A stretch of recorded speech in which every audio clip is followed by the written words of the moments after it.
Guys, so I'm going to teach you how to tie on line to your spool and put line on your spool. So I just took down a bobber method, which is simply a bobber, weights here, and a hook. So now what I'm going to do is I'm just simply going to cut this line off. I prefer to use scissors, guys. This is for beginners and people who don't know how to tie a spool on their line. I'm going to start off my channel teaching you how to tie your spool. Then after I teach you how to tie your line on here, I'm going to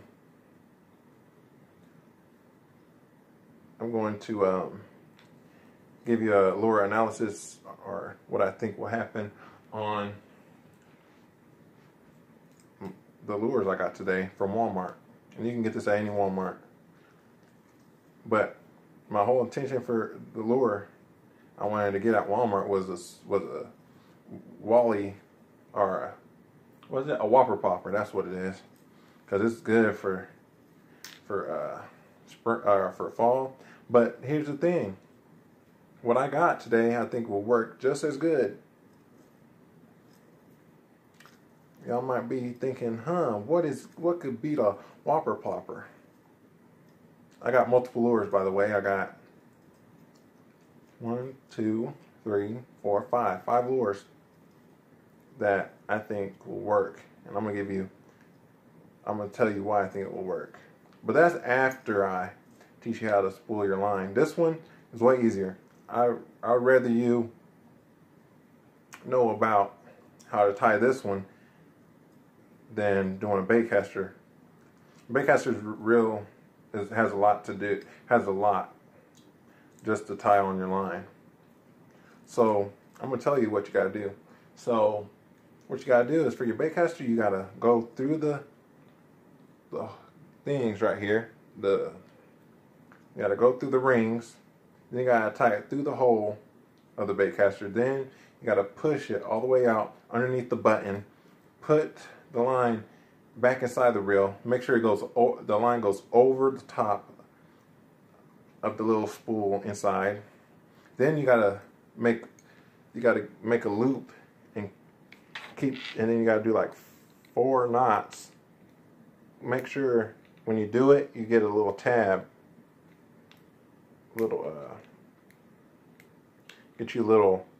Leave a little tab so the knot can tighten up. Then after you do that, you just simply reel in your line. It's that simple. But for this one, it's super easy. It's easier than a baitcaster. It takes less steps. So this is for the ones that are beginners, that never fished in their lives, and that are trying to go fishing and don't know how to tie in lines on their reels. So let's start off. Look at here. This is the key point to what you want to do. So I'm going to tie on the Grand Slam fluorocarbon coated 100% copolymer, 20 pounds, as you see there, 300 yards. Now, I watch a lot of fishing YouTube channels. That's one of the reasons why I'm starting up my channel, because I'm inspired by them. Plus, I love to fish, man. I mean, I've been fishing since I was little, and my family doesn't like it when I talk to them about fishing, so I'm going to talk on here about fishing, and I'll have fun because y'all are my squad, so that's what it's going to be. So, let me get closer. Let me get closer over here. Sorry, guys. Like I said, I got a camera. I got a phone that I'm using for a camera. So, just bear with me.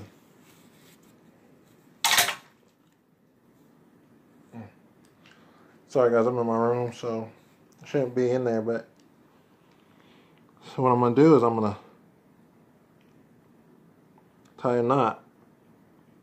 Or first I'm gonna make a loop, because you can't make a knot without first making a loop. Well, I'm gonna sit down so y'all can see it better. Cause like I said, it's hard for me because I gotta.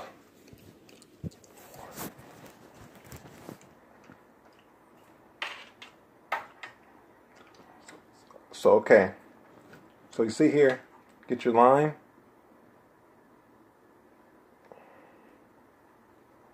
Like this. Like this, so can you see, guys? Sure, I hope y'all do. So what you want to do is you want to make a loop already, and then just put your line through the loop, and it's supposed to look like this. Let me see. It's supposed to just look like this. This little loop. Put it on your reel. You tighten it.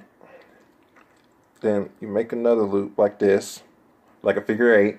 Put your line through the top part of the figure 8. So then it looks like this, and then you tighten it. And that's a knot. But I want to do on this one, you do two or 3 knots.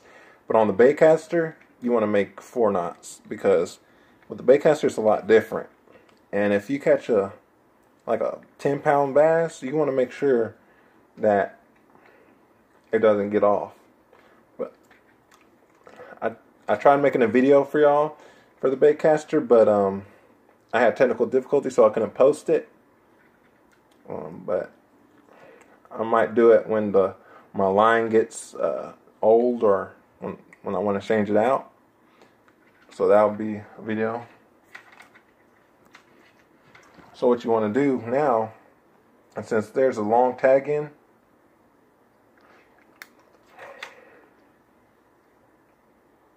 you want to get your knife here. And as you see here, here's the knot. There's a knot here. Here's a tag in. What you want to do is you want to get close to it, but not too close. You wrap your line like this around it. Get close to the reel as much as possible, and then just cut the tag in, or cut as much as the tag in as you can. Leave a little tag in left next to the knot so that it can tighten. So see here, it just tightened. The knot just tightened, guys. The knot just tightened due to that leaving that tag in. So what you want to do is, right here, you want to put your line right here. You see the line now? Put it through that little slip right there. And then what you can do is start reeling in. Now, you got to make sure you leave a little bit of tension. Like, hold your line like this. See here? You pinch it. You make sure the line's tight. Like this. You need to start reeling in, and your line will start forming. It's that simple, guys. But with the baitcaster, it's a lot different, guys. Ooh, we got a little knot here, guys. A little knot here trying to form on me.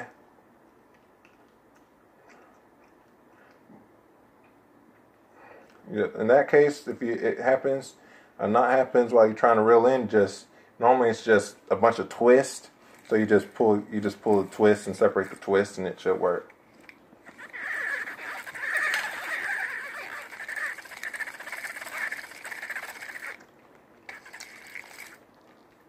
Like it's happening a lot right now, but it shouldn't be that hard. You just pull it. Now, you see, I'm trying to make sure there's a lot of line in there, because that's what you try to do, is make sure there's a lot of line on. I do a couple more twists, about 10 more. 1, 2, 3, 4, 5. That's about good enough. So what I normally do,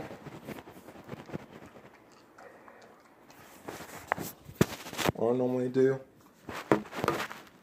and you see here, I try to make sure the line is as long as the rod. So you see here, I try to make sure it's like at least this long. So you can just thread it and leave a little bit more so that when you do it,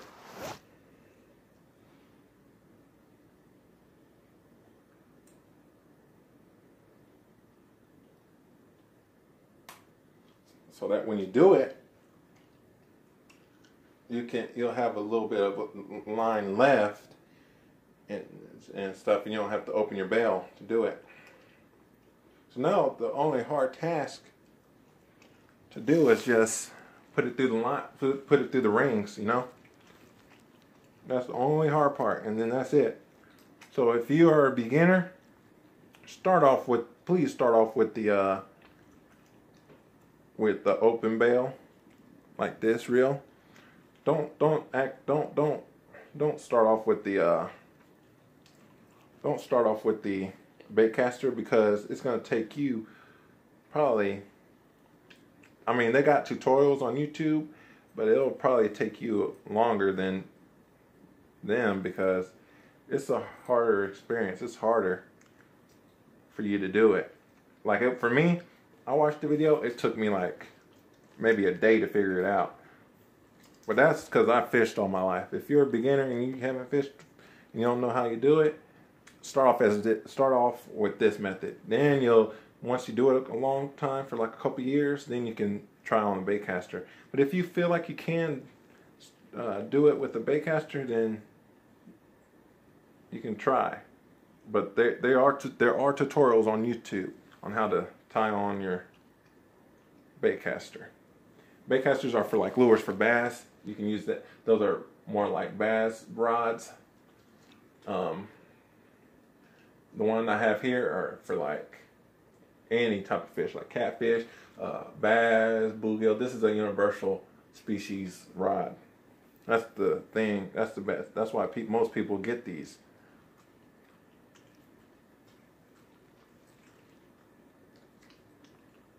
Now I got a big knot, but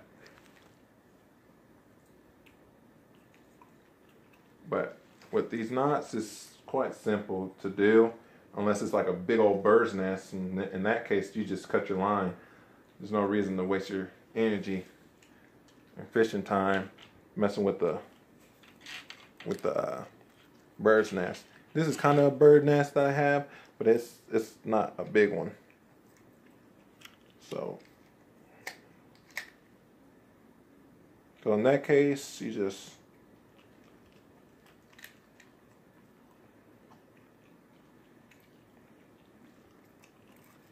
okay, there we go. We strained it out. Wrap it back onto that little spot I told you. Wrap it back here. And you can strain out your line.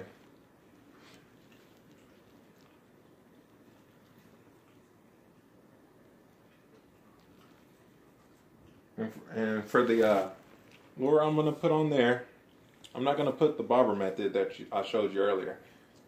Because I'm probably not going to fish till late fall or next year. So what I'm going to do is I'm just going to put on one of the lures I made, or one of the ones I have here, which I'm probably going to put one that I got today, one of the lures I got today, because I'm trying to start using lures. So I make my own, guys. I'll show you here in a minute, but I want to show y'all what I got right now. So what I'm about to tie on here is these right here. Now if you're a beginner, these are easy to use. These are called bill spins.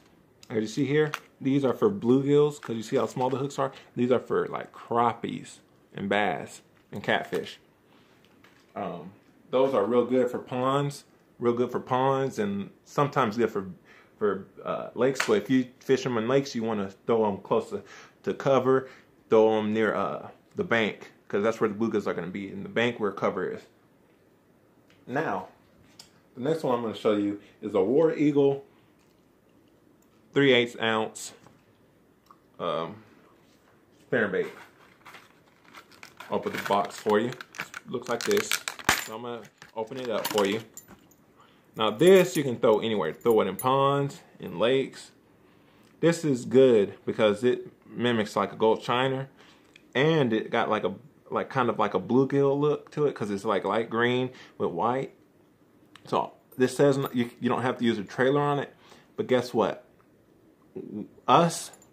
Me and you, we're gonna put trailers on here. So what I recommend you use is like a white fluke.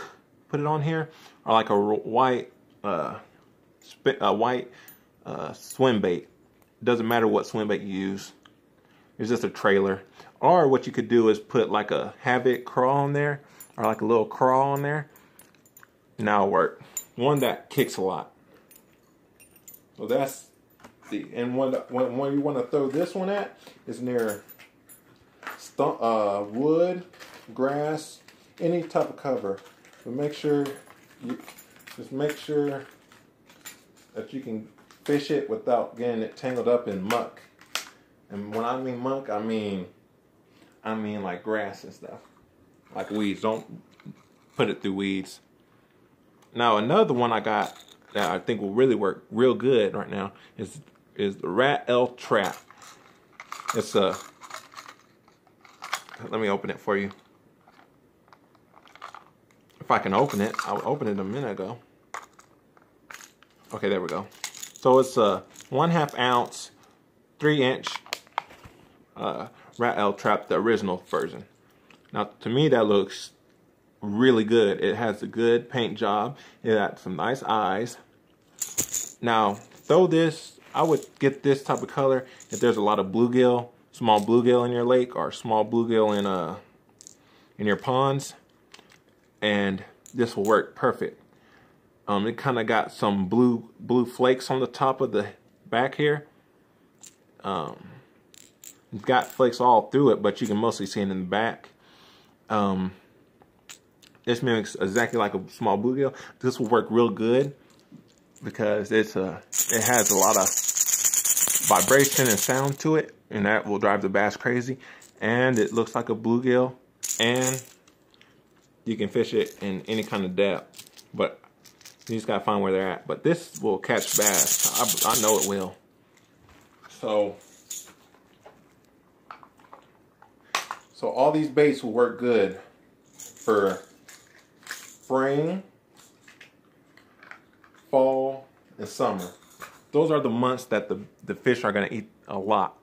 Spring, you know, the spawn is gonna happen, but now in Texas it's crazy. It's been hot, real hot, to where the fish are deep, they can't spawn. When I caught my PB fish last year, I had a 5-pound 1 ounce. When I cleaned the bass, it was it had 2 sacks of eggs. So they aren't spawning yet, but I'm guarantee you right now they're about to spawn because it's cool. The temperature isn't changing crazy. So they're about to lay their eggs, if not now. So I recommend you use these baits for the bass. These will work good for crappie and bluegill. This one will work good for bass, definitely. It comes in this package for that one. They're at Walmart. Everything I got was from Walmart. So yeah, and let me talk to you about the bobber lure. I mean the bobber method. This is what it looks like. So you got your green. This is a crappie bobber. Notice it rattles. Then I got me a little clip, and then I'll put the hook on there. Now with that clip, you can put anything on there, so that's why I had the clip on there. But the bobber method is real good for like trying to find the fish. If you use a live bait, that's real good to use that because you'll know when the fish is on because the bobber will go completely under. So you can set the hook when it goes under. Wait like a couple seconds, reel it in, then set the hook. If you're not using that, you can also just clip this, like cut this off, this little clip, and put it on there, and you can put any lure you want on there on your reel. I'm sure you can find them at Walmart. like the little clips with the swivel on it. And I hope I gave you knowledge. I hope you will catch more fish. Go out this fall. Please go out this fall. Leave me some comments when you catch your fish. Leave me some comments. Leave me some comments when you get these lures. Give me comments of your success using these lures. And by the way, this one is a 1/3 ounce, 1/32 ounce. As you see there, 1/32, and a 1/4 for the beetle spins. This is a 1/2 ounce, 3-inch, and this one is a 3/8. So I hope you'll catch them fish. So like, comment, subscribe. I would love to hear from y'all, and I would love to have y'all as my squad. So please subscribe to me, and let's go on this journey together. I'll be fishing with them. It probably, like I said, it probably won't be till later this fall or later next year, or it might be next year, like February or March or January. You know, we might not have a cold winter in Texas, so I might just fish this winter too if it's not cold. It just depends on the weather, guys. Texas crazy. So with that, get your lines in the water, catch the fish, and let me know in the comments. Like my videos and please subscribe. Much appreciated. Peace, squad.